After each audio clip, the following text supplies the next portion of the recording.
Okay, welcome everybody to another edition of Elephant in the Studio. My name is Paul Beal, and here today with me is Daniel Maidman, who is a fantastic artist, and he is also a writer. He writes art criticism as well as other fascinating subjects. So first, I guess say hello, Dan. Hey. Would you tell us a bit about your writing to start out with? Sure. I've been writing art criticism. Oh, it must be like 10 years or so now. I started writing purely about my own experiences in making art, like my thoughts on art and the philosophy of art and technique, and the people that I was running into, and then gradually I drifted into doing art criticism as well, and Okay. and I've been doing that in one public forum or another for a very long time now, and I really enjoy it.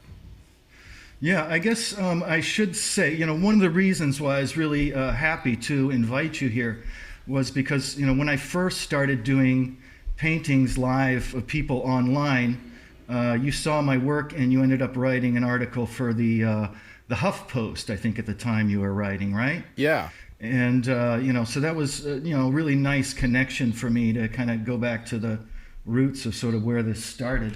yeah. It was you and Katie Diamond Hammer and Charlie Hankin. Right. Yeah, yeah. Yeah, the three of you were doing really interesting work painting by Skype. Right. Yeah. Yeah, Yeah. And here we are again. yeah.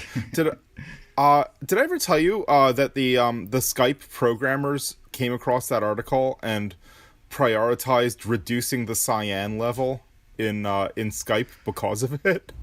Really? Yeah, I eventually ran into one of them, and they were like, "Oh, we saw your article, and we tried to get rid of that cyan that you wrote about."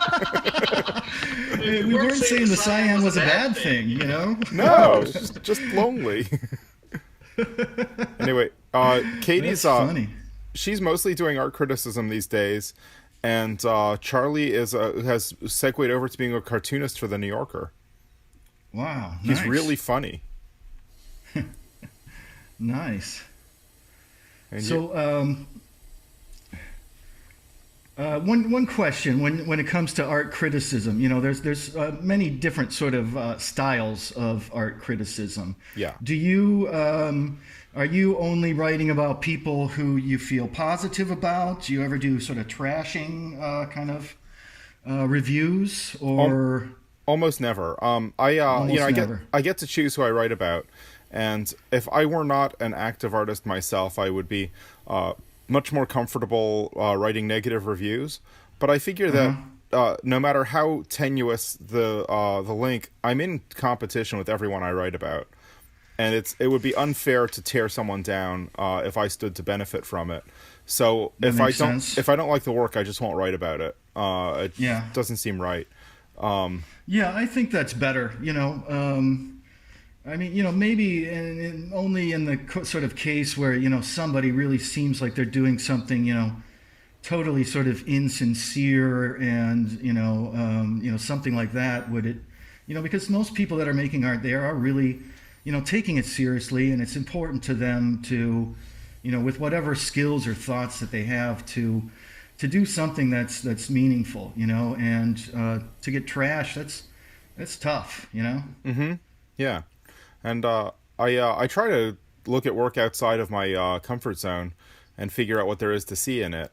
Uh, Uh-huh. so I've been gradually broadening my horizons by means of writing about art for a long time. I really appreciate that opportunity. That's awesome. Yeah. Yeah, Yeah, I feel, my horizons have really expanded recently. There's sort of a tendency when you're a realist, that, it almost seems like, to do it really well, you have to have, a bit of this sort of conviction that that's like the right way to do it. And, I certainly had that for a long time. And now, it's like I don't care anymore. I went and I saw the Marina Abramovich show, and I thought it was, wonderful. The sensation of being forced to walk between uh, basically breasts or a penis. You know, one's going to catch you on one side, one's going to catch you on the other. It Right. was just this sensation that she created that, you know, no one else has ever, you know, set something up like that before, and I found it really fascinating. I actually Yeah. never saw that installation. I saw the one where people sat across from her. That was at I think the Guggenheim, or Yes. was that the Guggenheim or MoMA that had that? You know, I'm not sure. I don't know. You know what? I was probably But MoMA, because MoMA has spaces where you could set that up properly. With like, they had a huge crowd around her. I can't remember where she yeah, was, but she sat there yeah. for days and days. Yeah, yeah. So basically, this was, you know, there's a doorway that you had to walk through, and it was a pretty narrow doorway. And standing in the doorway, how would you describe this? Sort of looking at each other was a man and a woman, both naked.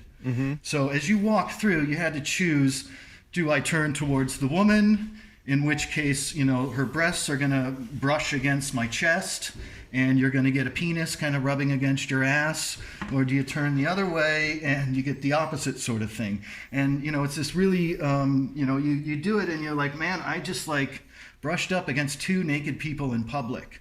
And, you know, the sensations that come up when you're doing that, you know, I found it really, you know, totally memorable. And, you know, it's not a sexual thing. It's kind of looking at your sense of inhibitions, but not only that, but you know, how do you relate to another human being in this very weird situation?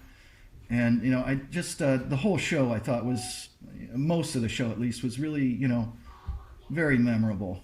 She and her partner were the first that did that in the first version of it, right? Yes, Yeah, yeah, yeah, yeah, yeah. So it wasn't her and her partner, obviously. right. It was a show in Florence. Yeah, You know, that sort of retrospective show that's touring now. yeah. I haven't seen that. I often miss stuff and then I feel bad about it afterwards. Oh, you know, I miss just about everything, really. Uh huh. You know, it's like I rarely read, you know, art magazines. You know, really am very lazy for the most part about going to see shows. And, you know, it's not just laziness. I mean, there was one for a long time, you know, it's like I really wanted to stay away from other influences. Yeah.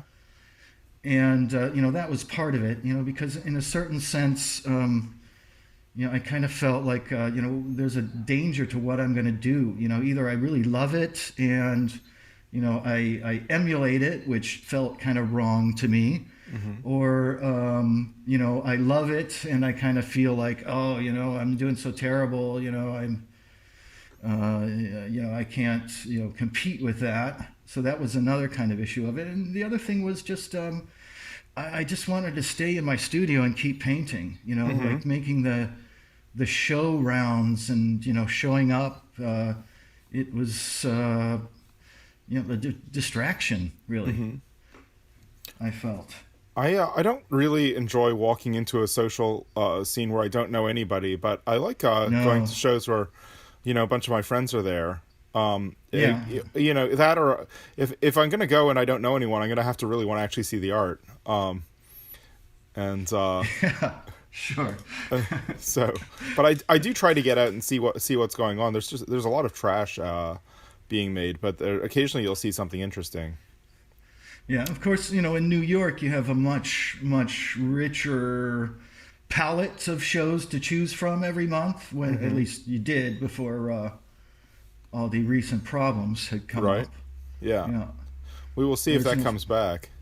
I'm wondering yeah, what proportion of galleries are going to go on. I know a few that have closed up shop.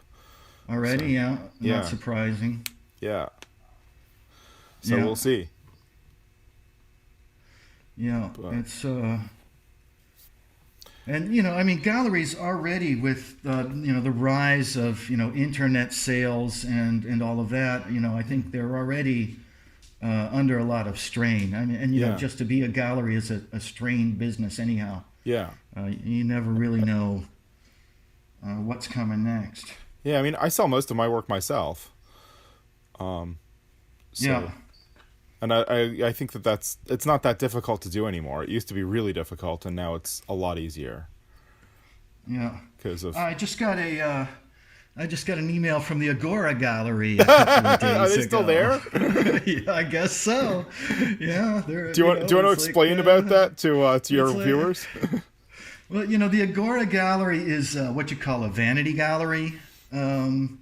And they're kind of a pay-to-play gallery where, I'm not exactly sure how they do it, and they may have changed it over the years. But I mean, I remember when I was in grad school, so this is going back to '96.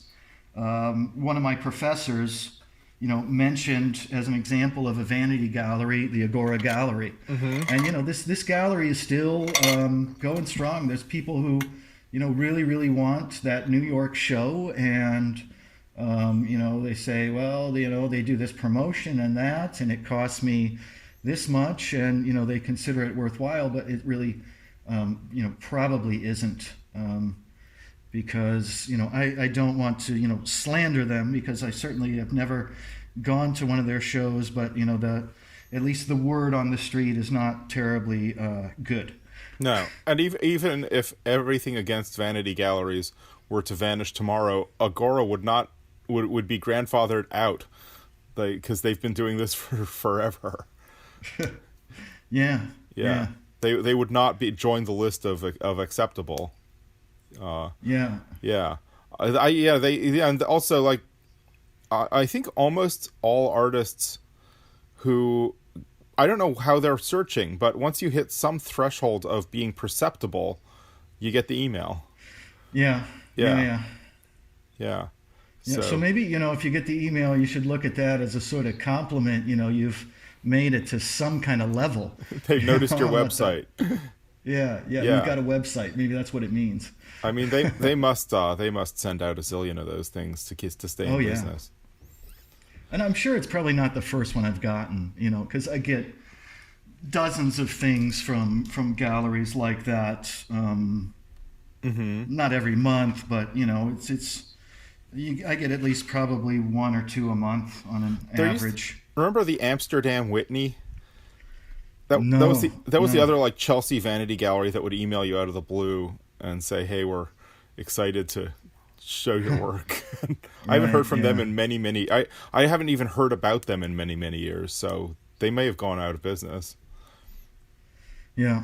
And I guess if we're talking to people who are trying to get their art career going, one way that you can pretty quickly weed through a message, whether it's from a collector in quotes or from a gallery, which is, if they don't mention really something specific about your career and your art, that's probably just a chain letter, There's also some of those scam emails for art buying do copy paste in a name, a few titles from your website, but anything in the form of, I saw that my wife or husband had been looking at your work on their computer, and I want to buy them something for our anniversary, with grammar and extra spaces before the periods, is a scam. And the way it works, I actually did some research on this. There's a website that compiles these and compiles the emails they're coming from, and what they do is they send you a check for more than the amount of listed for the work, in order, right. and it's grotesquely more, and they say that it's to cover shipping, and you'll just send them the balance when you get when you've sent it through their shipper, and so they get your art, which they don't really want. They get the balance, which they do want, and then the check is fake. Right. And apparently they figured out a way to delay the bank's perception of the fake by about a couple weeks, so that the scam has time to process. Right. So don't fall for that, people. That is so mean. It's weird. It's like these are people that already are probably struggling. Right. And it's just they're coming in, they're throwing them an anchor while they're drowning. Yeah. It's I kind of wanted to follow up on one time long enough to get one of the fake checks, because I kind of wanted to see it. but Uh-huh. I decided not to get involved with them in any way. Yeah, But that's there, probably the best policy, but I understand the temptation there. yeah, yeah. There was it's called there's the blog is called Stop Art Scams or something, and they've compiled a gigantic directory of these things. So Right. if it seems too good to be true to a lot of research, because it's going to be fake. It almost certainly is. Yeah. Yeah, Yeah. yeah. And anyway, it's a dreary topic. So okay, you've always had Yes. you have had like I've known as long as I've known your work, no matter how tight or loose your style was, you have had a pretty vivid sense of color, but also a Uh-huh. willingness to use black. And Yeah, those sure. are not necessarily common in a single artist. So I'm wondering what your background is with color and value. Like where's Um, that coming from? right. Well, I guess with, my sort of first color palette, which is still kind of my base, let's say, comes from what's the name of the artist that I got it from my first portrait teacher, and it's a sort of variation on oh gosh, I don't remember the artist's name, but he uses basically black and ochre, and then your cad reds, to get a variety of skin tones. Um, Is this a contemporary artist no, or no, no, no. He's a fairly classical artist. Velasquez? Um, no, no, no, not Velasquez.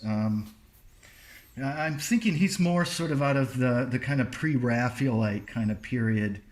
Ah, Um, and it's a guy that I always forget his name, and then it hits me later uh-huh. what his name was. So maybe I'll come up with it. Okay. I even saw some people a while ago on Facebook. They were talking about his palette, but it's basically you got white, black, Naples yellow, yellow ochre, and then your three cad reds. Uh-huh. So if you get any bluish tones in the face, you're using mostly white and black, because Right. that will give you a bluish tone. Yeah. If you have any greenish tones, you're mixing black and one of your yellows. And that's sort of how I started. And then when I went to university, I did a lot of color study, color mixing with my professor Dennis Vojkiewicz, who you saw Yeah. his Yeah. podcast, and that's kind of where it goes. And there's a lot of people that are really really anti-black, and as I oftentimes say to my students, it really seems like you're being prejudiced against a color. Right. Because yes, theoretically black isn't a color, but black pigment has properties which reflect light, and if you take one black and mix it with white, that'll give you a certain tone of gray, and if you take another black and mix it, that'll give you maybe a warmer tone. Yeah. So it's I very rarely use just pure black. There's always a little touch of a color in there to warm it up or cool it, or give it a bit more of a color vibrancy. Right. But I don't mind black at all. I just try not to go crazy with it. Right. Well, it gives you a really nice value range in your paintings. Yeah, that's one. I mean, for me, it's also really a kind of a practical issue, because if I'm constantly mixing my own black, which means I'm taking either Prussian blue, alizarin crimson, or phthalo green, which are basically your darkest colors, and mixing those down. There's quite a lot of time that I'm spending mixing those out. Whereas if I have the black, I just add a flick of another color and I keep going. Right.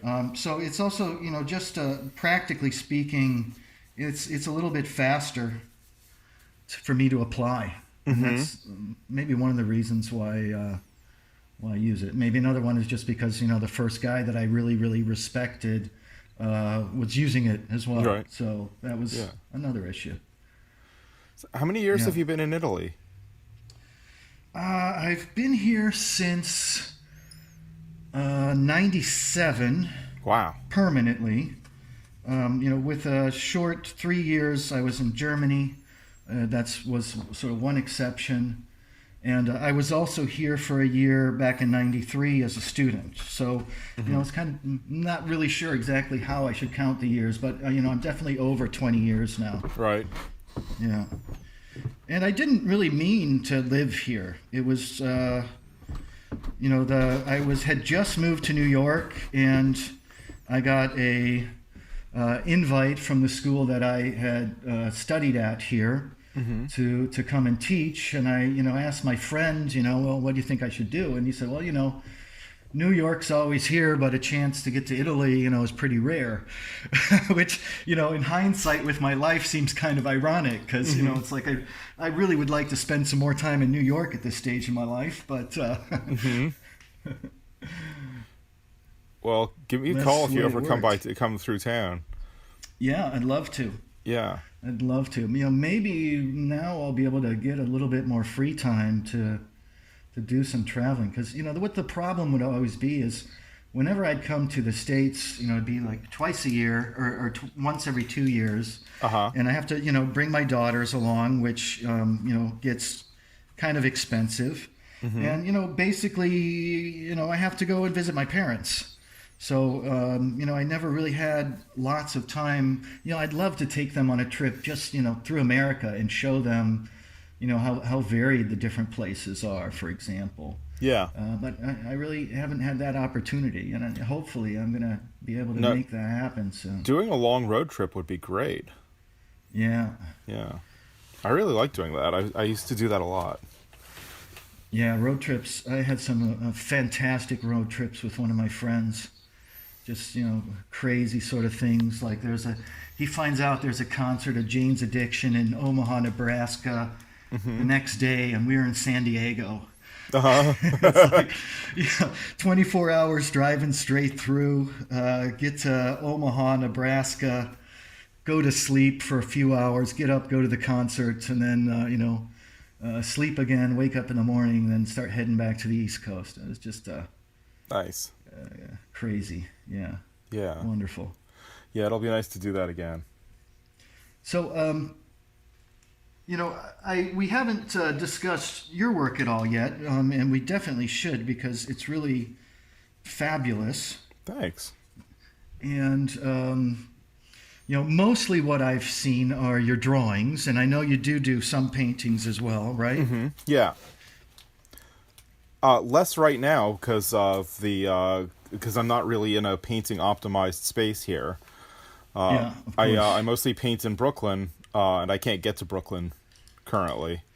Okay, Yeah. so I'm living in Kingston, which is a small town about 80 miles north of New York City. But I have a studio in Brooklyn, which is locked down. So I haven't been there in a few months. Sure. So I've mostly been drawing. And I like drawing a lot, so I do a lot of drawings, and it's all figurative, or mostly figurative. Most of the time, it's black and white on a toned ground, right? Yeah, mostly. Lately, they stopped making my favorite gray paper, so I've been no. experimenting with different colors of paper, and Okay. and that has led me to experiment with different colors of pencil. So I'm all of a sudden using a lot of color in the drawings. Okay. But the basic my basic outlook is still monochrome for drawing. Sure. Yeah. Yeah. Yeah. And I've been practicing with that for a long time. When I started life drawing in 1998, I spent probably 3 or 4 years experimenting with different combinations of media before I hit on the stuff that you mostly see. And then I've spent most of my time since then refining my ability to use that set of pencils and paper. And Okay. the gray paper itself was I only used it for like 4 or 5 years. It was only that tan paper before that. Yeah. Reef So BFK like tan. Okay. All Yeah, right. yeah. Have you ever tried like a museum board? Have you had No, any? it's a storage problem. I make like I'm looking over here. I think I have literally thousands of drawings around. Wow. So Okay. anything that makes them harder to store is an Is issue. yeah. Yeah, Okay. yeah. Yeah, I got that. There are I got boxes that. and like I have a lot of archival boxes. And And I do see that you put your drawings up for sale, right? yeah, Yeah. So, how much is that a really crass question to ask? How much are your average full sheet figurative drawing going for? they're Since currently they're 400. And all right, that's it's affordable, yeah, certainly. Yeah. it's com- I you know I keep some track of where people with similar CVs are who do work of a similar size and complexity, and it's low, but like I'm keeping my price low because I want people to be able to buy them, and Yeah. I for a while I worked with a gallery that was experimenting with pushing it up, and they could sell them, but they couldn't sell a lot of them. Sure. And I'm selling probably half the drawings I'm doing at this point. That's good. That's Yeah, very so good. that's I can make a living doing that, and Sure. I can sell to people who don't necessarily have a ton of money but who love my work, and so it's not a crushing expenditure, and that makes me really happy. I love having my work on walls in homes, like Yeah. hundreds of homes everywhere. That's really great. So that's my rationale for that. Well, yeah, with this little series of portraits that I had started, I'm not sure, maybe it's closed now that, the lockdown here is loosening up. Uh huh. But, that was, suddenly it's like I need to find a way to support myself and very quickly. I didn't want to just wait for, some kind of government check to come through. Right. And, so it's like, okay, I'm going to do these things. They take me 45 minutes. I'm going to charge them like $55. Uh And it's huh. like, and also from my point of view, it's like for $55, you really don't have any right to complain like, oh, it doesn't look exactly like me. It's Uh like, this huh. is a $55 oil painting. Right. It's That's like, great. how much do you want me to work on that? Uh huh. But, and yeah, the pricing was an issue. But, the other thing to kind of balance, because there is this, big market problem once you've sort of become established and you've been selling oil paintings for X price. If you start selling them for Y, which is way less than X, your collectors get really angry and they say, well, why did I buy this? And, some of them bought as an investment. And, Right.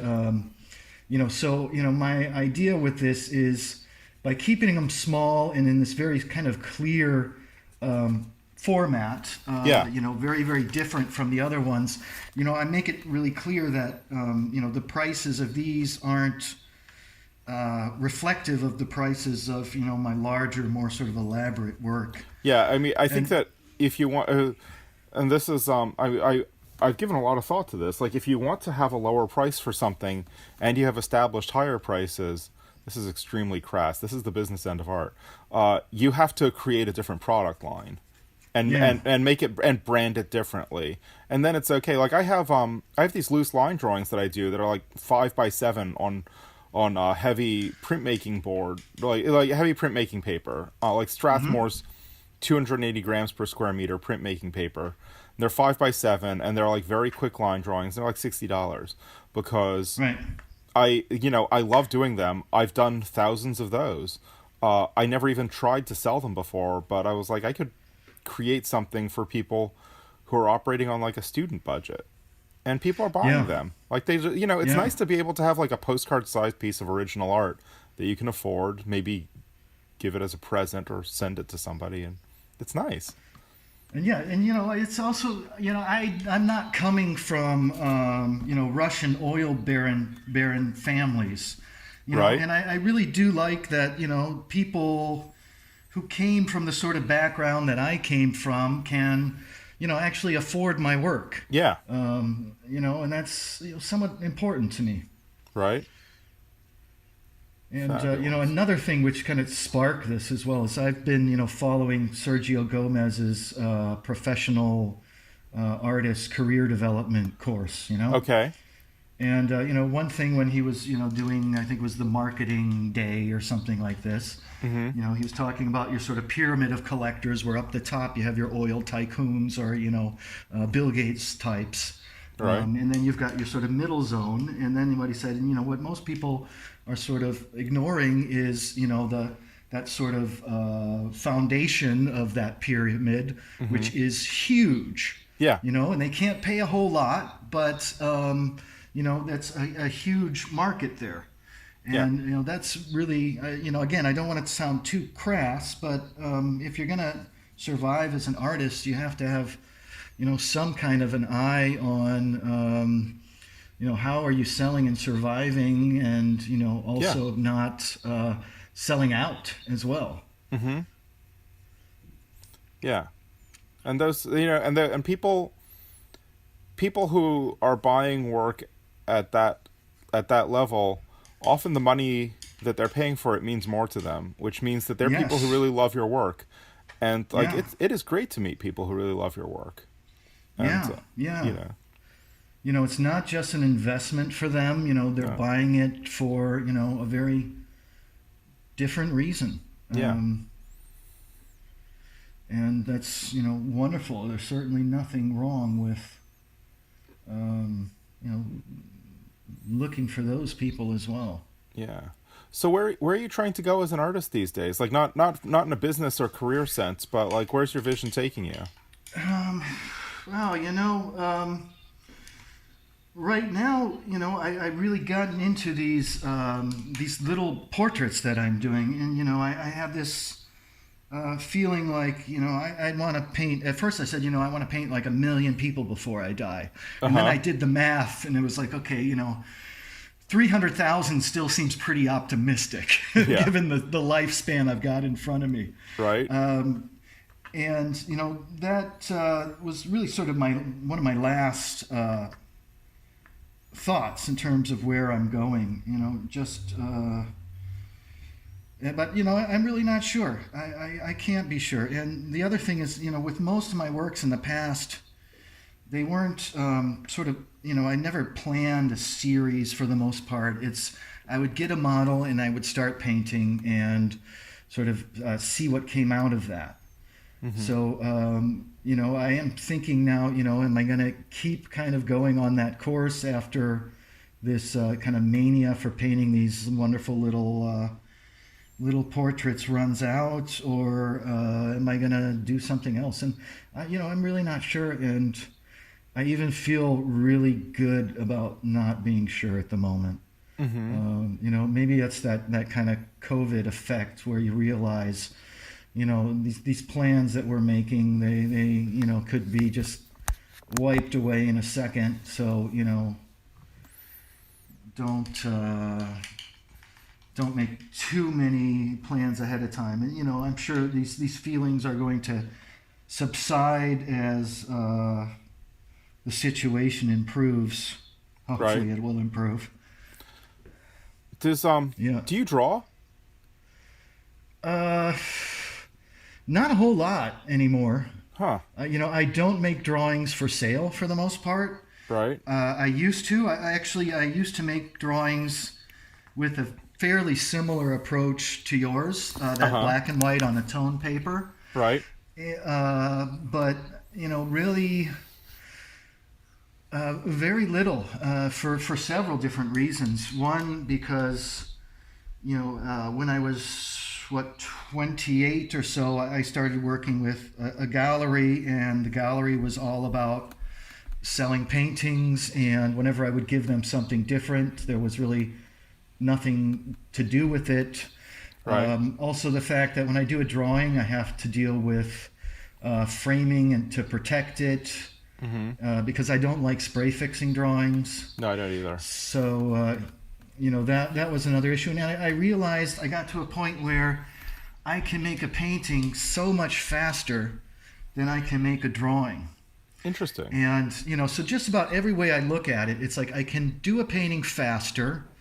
I can sell it for more money. Right. I don't have to frame it or buy glass or any of that sort of stuff. So, making those sort of finished drawings just really fell by the wayside. It just didn't really make too much sense any way I looked at it. Right. And, I do drawings and sketchbooks, things which are, mostly for myself. When I go out on a tour around Tuscany or something like that, I'll take a sketchbook and, do some little sketches, but, nothing that I'm going to like beat myself over the head over if it doesn't turn out. Right. Just, I prefer doing that to just taking pictures. Yeah. Because that does seem like I'm engaging more with it than just snapping a selfie as I go. Yeah, totally. Yeah, but drawing is and I'm drawing constantly when I'm painting.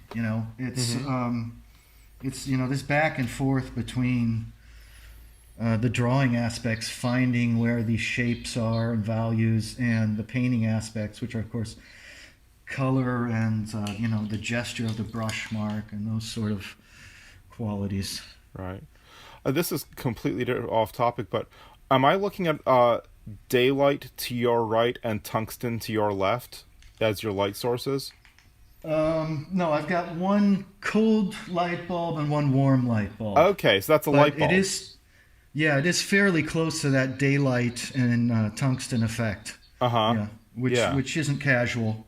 Because that is kind of my favorite lighting situation. That blue reflected skylight contrasted against that really hot tungsten sort of light. Yeah. What time is it over there? What time do we have? Must be 6. Okay, 7? so it's the end of the day. Yeah. Yeah. It's getting late. How's it going? It's going pretty well. I need to kind of kick it in here a bit more and, block out some of these remaining areas. Uh-huh.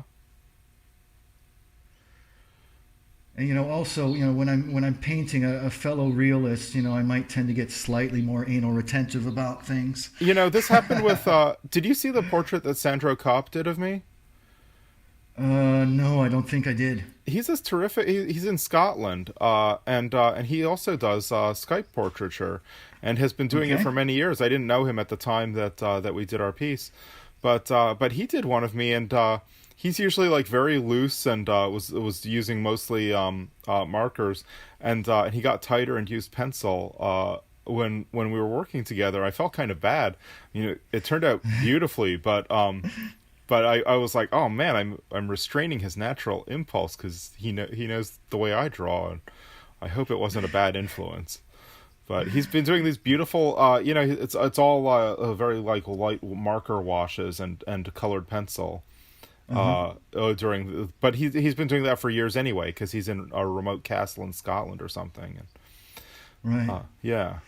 Right. Well, don't feel bad, because you're not certainly, I'm not even sure if I have a natural inclination anymore. Right.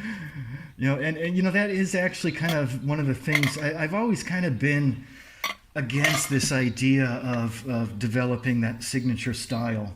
Because, in some people, I like when you look at Monet, it's like, yeah, bravo Monet for doing that. And, other times it just seems so, market oriented, because it's easier for people to write about it and understand it when, you've already got something very similar to what you've seen before. Right. So, I don't want to too much, I kind of figure, whatever my style is going to kind of come out as I'm working without me really focusing so much on it and, sticking myself into that little cubbyhole of, this is how I have to do it. Right. Maybe it's just this, rebellion that, you tell me like I have to do it that way. So, automatically I want to, try to do it in a different way. Right. I think it takes a very long time. I remember because this was like when you're starting out as an artist, you really think about this a lot more than after 20 years of it. But like you worry about style, and and there are a few instances like Sheila, where somebody naturally has an extraordinarily distinctive way of working, and you're envious. But that only happens in a very small number of cases, and everyone else who has something that's described as a style, it's really just an outcome of spending so many years working that you massage your problems and develop your strengths into a unique mix of means of expression that it's still mostly invisible to the artist. I think I can't see my style, but other people can see it. I know your style. Well, But yeah, I, what is my style? Because I've heard people have written about me and said like a very distinctive style, and I'm never really sure what exactly they're talking about. well, it's almost you're almost like a cinematographer. Like you have a very you conceptualize the overall space, and then you compose like a fairly high chroma composition that still expresses depth. And you've got these Okay. like figures that are you really work very hard on and succeed with unifying your figures as cohesive dynamic structures that are very very slightly pushed into a mannerist space. And there's just like the way that you do it, like if I see a painting, I'm like, yeah, that's Paul Beal. So Okay. Yeah, it just happens. Yeah, I would say. Plus, I mean, you have like a certain set of narrative preoccupations, but that's almost exterior to it. Like style doesn't depend on content. yeah, sure. So even if you weren't painting something that like I know is one of your set of interests, I would probably recognize it. Okay. Yeah, so like that. Okay. Thanks. Yeah, no problem. It's like sometimes like I'll see drawings online or something, and it'll be a little disconcerting because it'll be close enough to the way I draw that I'm like, did I draw that? But then I'll look at it close and I'll be like, no, I didn't draw that. Yeah, I've had that before. Yeah. Is that one mine? No, Yeah. no, that's not mine. It's very strange. And another thing that happens now with the online thing is people will send me pictures that they acquired, a certain number of years ago, which, until they sent it to me, I had no recollection at all of having done that. Oh, It that's just awesome. disappeared from my memory completely. That's really funny. And then it shows up, and it's like, oh my God, I forgot I did that. Just recently, one of the people who had bought one of these little paintings online, he had sent me a drawing that I had done after an etching by Rembrandt of, I think it was his father. And, I looked at it, I was just kind of whose father? stunned. It's like Rembrandt's father. Okay, uh-huh. And I was kind of stunned because I had done once I had gotten this little Rembrandt etching book, I had done quite a few drawings after his etchings, and mostly for the most part I've completely forgot that I had done that. And, That's awesome. I guess I managed to sell most of them, or else I would have certainly remembered because they'd be in that sketchbook every time I go take that walk through memory lane. But I'd love to see those sometime. If you I could take would too. a picture and email, or email any that you have left. Yeah, I have to look. I don't know if I have any left. Yeah, I thought your discourse on outline was interesting. Like in the one with Dennis. Dennis. Yeah, because there are a lot of different ways to approach the problem. Like it's not just a visual art convention. Like your brain actually creates outlines. It's part of the functioning sure. of the optic of visual integration. Like they can see it on brain scans. Like they can see the outlines forming in the appropriate neural structures. So we're following something natural, but at the same time, like strictly speaking, it doesn't exist.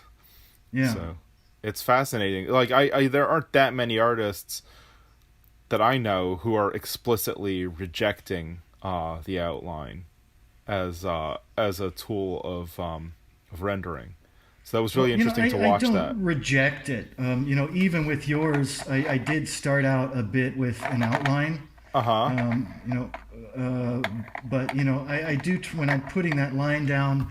I'm trying to think. Okay, is this line representing the edge of your head, or is it representing the space right behind that edge? Right. And I also find, especially with students, and the one with Dennis was, really kind of oriented towards his students. Uh huh. I also find that a lot of times, particularly students, once they put that line down, it's like, Fred Flintstone came and chipped it into granite. Right. And, it's like, they can like make that line wider, but, like really moving that line to a new position. Oftentimes, in your brain, it's a hard function to deal with somehow for a Interesting. lot of students. So that's never- another reason why I, kind of look at lines that way. And, of course, we do make up lines. It's, I'm not going to say, that there's no basis for why, in our brains and how we view things, because I do know that, our brain has the ability to follow edge lines. I mean, so do bees' brains. Right. That's how basic of a thing it is. Yeah. Did you ever read Harold Speed's book on drawing or painting? No, I haven't. He's got like a beautiful thing about line. Like he built up this, like, it's got to be the book on painting. He talks about like painting and drawing as a proxy for touch. And so the outline describes the surface that your fingers would touch. Would touch. Okay. Yeah, and he sees everything through the lens of touch. What if my finger just wants to touch in the middle? It touches a void. There's nothing there. Yeah, it's a great book. It's the one on painting. I haven't read the one on drawing. Tell me his name again. Harold Speed, and he was writing in the 1920s, and he's distinguished among the authors, the very few authors that I've read from that period, in that he is very open to the way that modernism is affecting art. So he's like he's a classical teacher, but he's like, don't dismiss these modernists. They're onto something. Sure. Yeah. Yeah. Okay, I've got to raise your eyes up. Sorry. It's okay. I keep moving a little bit. Oh yeah, you're moving plenty, believe me.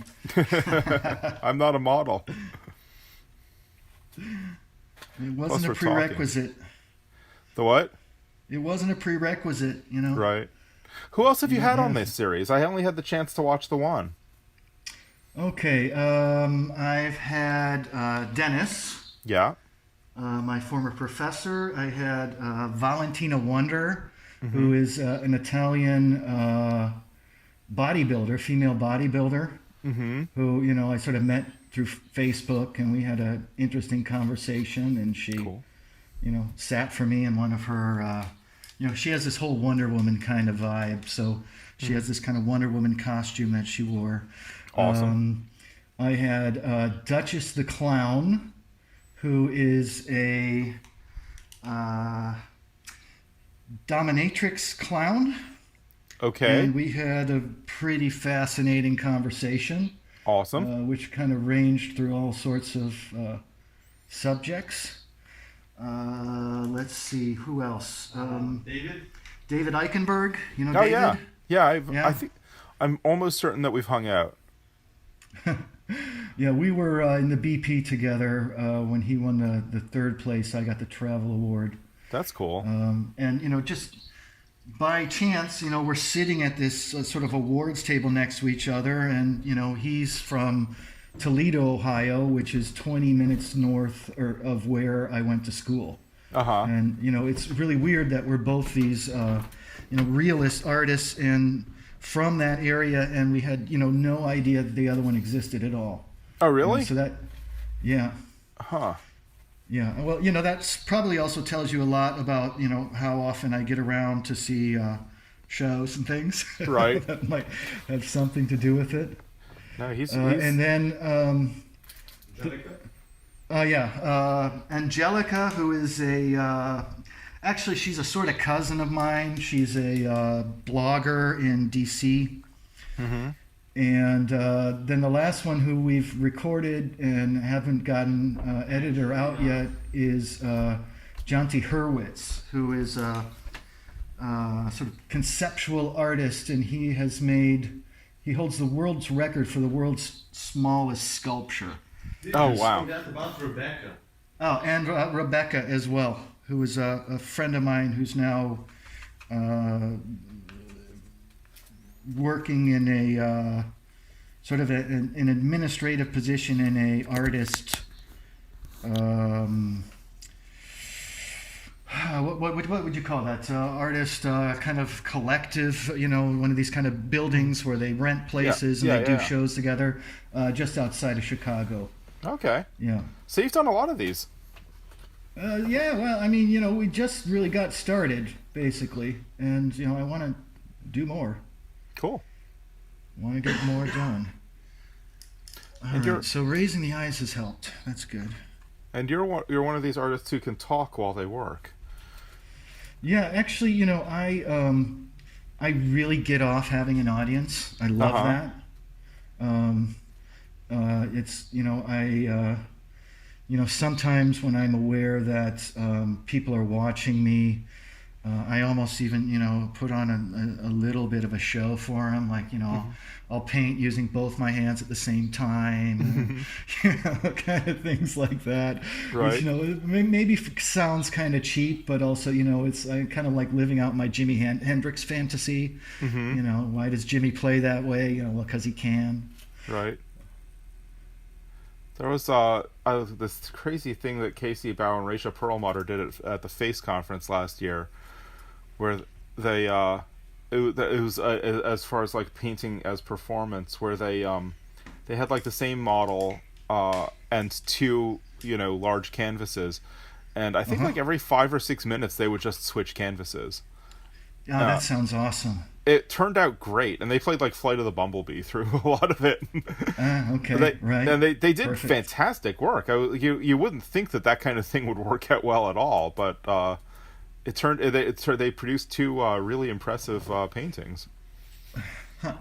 Yeah. Yeah, I would love a situation like that. Anything that kind of throws a wrench into the usual process is. As long as you're not married to that, like if someone were to say like, now you're part of this new boy group of artists and, you're going to work this way. Right. I have a feeling that would probably get, really old for me pretty quickly. But, if it's just, sort of a short duration and I can walk away with it if I want, it sounds like, really a fun experience. Yeah. It was delightful to watch.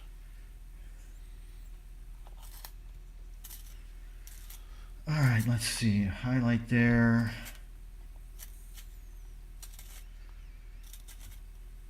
All right, so it's not terrible, I can say. Definitely. That's one thing when that a lot of people don't realize when you're painting a portrait. And I can certainly say for me doing these, there's always this, or not always, but a lot of times this kind of oh shit moment when the person starts to get a little bit restless and you look at it and it's like this doesn't look like them at all. And there's this kind of like fear that shoots through you, and you a couple of reactions. One is you have to say to yourself, well, fuck it, I don't care. It's going to look the way it looks, but I'm going to make it look good anyhow, whatever that means for you as a painter. Or you really buckle down and you say, no, I can do this. I've done this dozens of times before, and you make a couple quick evaluations of what needs to happen to get that likeness down. And the biggest problem here is I'm sitting very close up, and It's not too easy for me to get far back. But I mean, that is a big thing, which is like when I'm doing Dennis, like there was this total oh shit moment when, you know, I was looking at it. It's like this just doesn't look like him at all. And I'm doing this on a podcast, and people are going to see how much I suck. But then, you know, you buckle down. You say, no, I don't suck. It's like I've done this dozens of times before. Yeah. I mean, I half of my faces turn out disastrously, so I have a lot of sympathy for anyone who can do more than 50%. I say every time you find yourself in a similar situation, do what your president would do. Think to yourself, I'm the best, I'm the baddest, I'm the best, I'm the prettiest, the smartest, I'm right. Can I instead of that, can I do it like how Muhammad Ali would do it? Could I choose him as the role model? You know, it's like, I'm the best ever was, man. He ain't gonna come anywhere near me. I'm gonna dance, I'm gonna dance, I'm gonna dance. I'm gonna move, he ain't gonna hit me. You know, I prefer that one.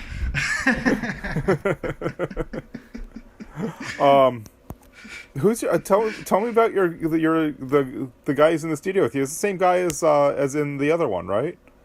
Yeah, this is Jovan, and Jovan is a young man from Croatia who, during lockdown, decided to move into the studio with me to do these podcasts. Yo, man. Nice to have you. Nice to meet you. Me too. You too, actually. So where in Croatia? Zadar. Okay. Actually, I was born in Serbia, in Belgrade, and I lived there most of my life, but I kind of honestly feel more Croatian. I believe I do have that Mediterranean spirit more than that continental kind of,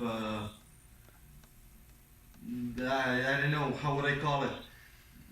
But yeah, I'm a dual citizenship guy, so I guess I can represent myself as I wish. Cool. In terms of blood and genetics, I would sort of be equally from both places, but it's just a preference. Well, I really want to get there. I'd like to see Diocletian's palace. I was there last year. Really? It's crazy, yeah. Damn it. Yeah, Split is a very, very beautiful place. Man, I'm envious. There's a bunch of stuff from I've studied Roman history since the last time I was in Italy. So there's a lot of stuff I didn't know to look for that I really want to see now. And I'd like to get back to Istanbul as well. I've never been there. There's so many places I haven't been. I've never been south of the equator. No, me neither. Only the northern hemisphere. I have been north of the Arctic Circle. Nice. Whereabouts? In Norway. Ah. Unfortunately, you know, it was neither in the continuous night nor the continuous day period. We missed the continuous day by a few, maybe about a month or so, I think. Huh. Because we were there in August. I've got a friend who just went to Svalbard for the sunrise, which sounds pretty amazing. Yeah. I mean, you know, one reason why I went, I was in Greece once, and I met this group of Norwegians. And this Norwegian said, you know, and we were in this gorgeous place in Greece, and he says, "This is all very beautiful, but if you want to see a place made by God, you must come to Norway." It's like, all right, I guess I have to then. That's a good pitch. Yeah, they should put that on their posters. And I went to Norway, and it's crazy. There's these, they're called, I'm sure I'm mispronouncing this, you know, forgive me, but hey, it's Norwegian. They're called roerbur, which were shacks where like fishing men used to live. And now, they rent them out for tourists. So they have these like really tiny, narrow wooden beds, which are sort of bunk bed style, in this room that you can rent for this really cheap price. And we had this one way up north on a fjord, and it was just beautiful. Every driving around Norway, every corner that you turn is this just new, fantastic outlook. Nice. And it was, and here's a Norwegian, at least a very northern man's, bachelor recipe for cooking fish. Because we went fishing, we caught some fish, and we asked him how he cooked his fish, and he had this sort of dumbfounded look on his face, and then he said, "I cut the head off, I cut the tail off, and then I cook it."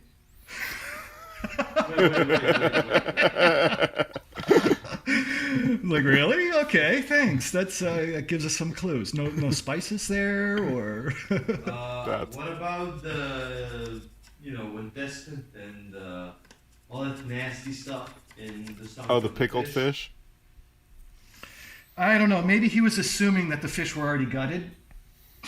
I maybe couldn't that hear doesn't properly. count in cooking.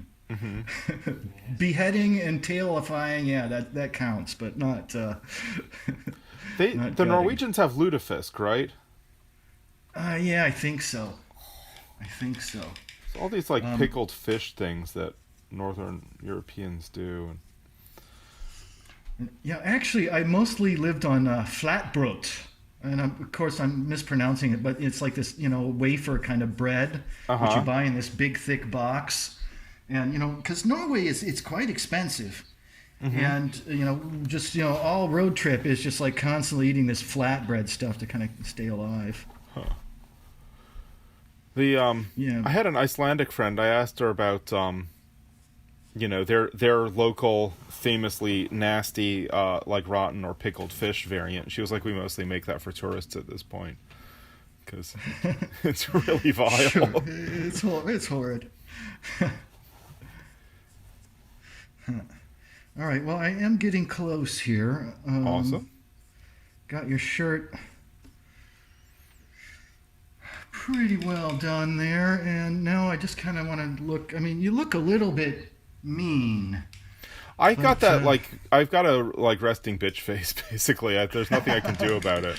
I look angry no matter what I'm doing, so it's okay. Yeah. Yeah, I remember when I was doing the beach, my video on the beach way back when, and I started looking at my face in the videos. It's like, why do I have that snarly look? I was like, why am I constantly snarling here? I didn't feel angry or anything, but there was just this look that was kind of like, rah. And that's the way it goes. How does it? Did he make me look angry? I can see from his hand, but back to your face, I must say you look a little bit like Dana White, the president of the UFC. Awesome. Ladies and gentlemen, UFC President Daniel Maidman. I would need to lift a few weights. I can't tell from here, but here's a response to your previous question. Okay. He did make you look very angry. Okay. Awesome. Paul, thanks. Why do you make people look angry? Yeah, Paul. It's not my fault. People are angry. Look at the world today. You suck! People just bring a lot of anger to these sessions. Yeah, I suppose it's my fault that you don't have any hair either. Yeah. I had such a redhead ego when I was, had hair. Oh, you were a redhead? Yeah. Yeah, so you had that fiery redhead temper too. Yeah. Did it go away when your hair fell out?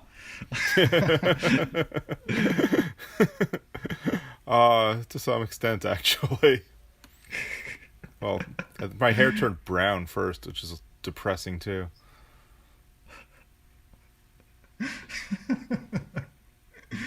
Like, I wonder if there's a special support group for that, redheads who've turned brown. Yeah. Fortunately, it comes with a soul, so. Okay, I wanted to make that joke. I didn't want to be rude, but thank you. No problem. You know, it went over my head, so it's okay. Here's a fun fact. In Italy, especially South Italy, they consider like red-headed people, especially red-headed women, witches. Yeah, also Yeah. in Germany. Also in Germany. I think that's kind of all over the world, you know. But you know, that's a cool thing about it, though. You know, it's like you get to kind of freak people out if they're Right. bugging you. It's like, look out! I'm gonna go all witchy on you. Yeah. You know how it all started, actually? No, tell us. People from like Ireland and that Redheads, kind of yeah. area, as you know, they're Protestants.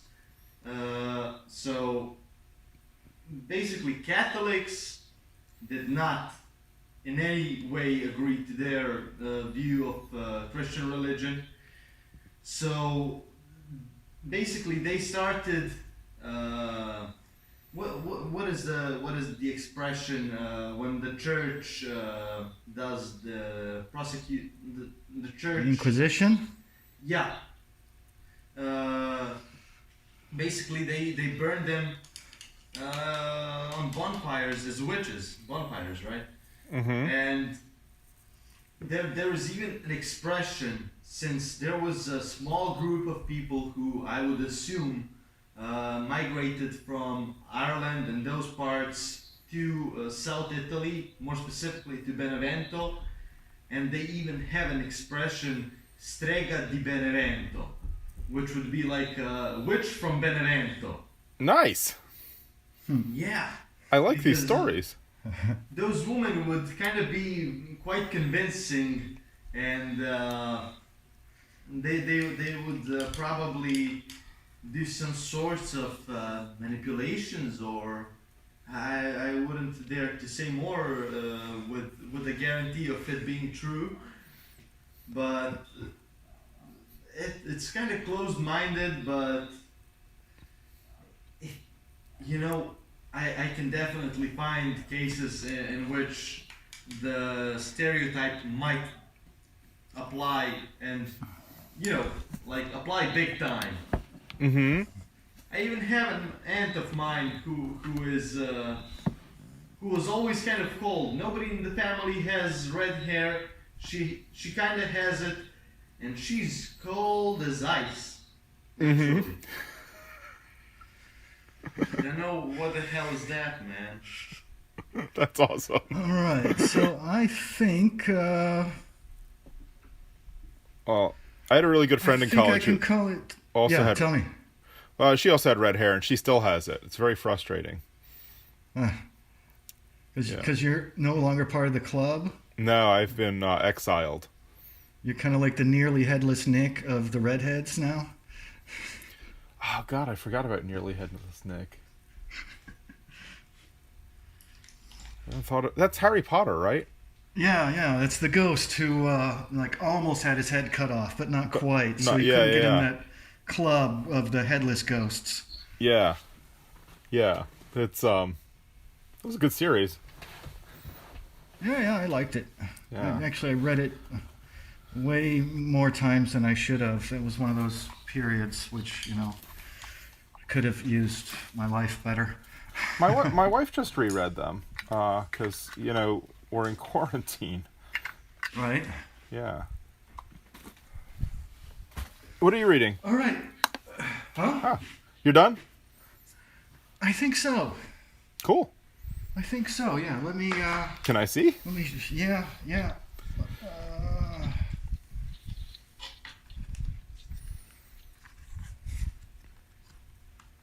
Can you see that? Wow, I really do look angry, Paul. Yeah. It looks like me though. Nice. Yeah, you're scowling there. Cool. You're scowling. What are you gonna do? Yeah. Very nice. Oh wow. Very I can't get nice. that right in the mirror there. That's so cool. Awesome. Yeah. So, Thank you. Over here, man. Huh? Is it done? Yeah. Here. Let me set it there for now. All right. So, you know, we could either, you know, keep gabbing on, or we can just call it a day. That's, you know. I've got to do my other stuff for the day. Okay. All right. Cool. Yeah. All right. Thanks so much, Dan. Listen, send me your address because one of the perks of being a guest is you get your portrait for free. Oh, thank you. So send me your address. It's going to take a long time because I'm not sending UPS. I'm sending like regular mail. That's but, fine. It'll get there. It'll get Great. there. All right. Thanks. Do you want to, as they say, put a shout out like for your where people can see your writings right. or Of your course. work or anything else? Well, actually, before we do that, I know that you covered this on the other episode, but why don't you go over how people can go through this portrait process with you? Okay. Well, for the portrait process, you Like can to commission either a portrait, yeah. Yeah, you can go to www.paulbeal.com. Actually, WordPress. No, No, not when you're going direct on the internet. WordPress.com, Yeah. but we're gonna work on that. Well, you can't be telling that's like a new address. It's the address that I have. It's www.paulbeal.com. You can look me up, Paul Beal, on Facebook and message me there. You can find me on Instagram. And the only thing that you want to keep in mind is that my name, if you look right down there on that book, is spelled with 2 E's, Paul Beal. That's the one tricky thing because my last name's always getting forgotten. So that's how people can get in touch with me, and they should also, because right now there's some people that are asking for larger portraits and some people who are interested in this little portraits, which is, right now it's like I want to do these little portraits, so like please do little portraits with me, come and like spend 45 minutes where we talk and have a bit of chat and I get to drink some wine. But if not, I am around for the bigger portraits. But if they contact me, it helps out if they give me a clue really what they're looking for, because there's a huge difference in price there. Right. Okay, awesome. Yeah, so if you want to find me, my website is danielmaidman.com. And I'm on Instagram as just at Daniel Maidman, Maidman, all one word, Daniel Maidman. And I'm easy to find. Just Google me. Be in touch if you'd like to be. All right. Great. Thank you very much, Daniel. Thank you. It's been a real pleasure to finally get a chance to chat with you and see your process. Yeah, you too. All right. Thanks so much. Care. Have a great day. This hopefully is going to be out in a couple of weeks, so I'll let you know when it is. Just let me know. Okay, take care. All right. You too. Bye, man. Bye.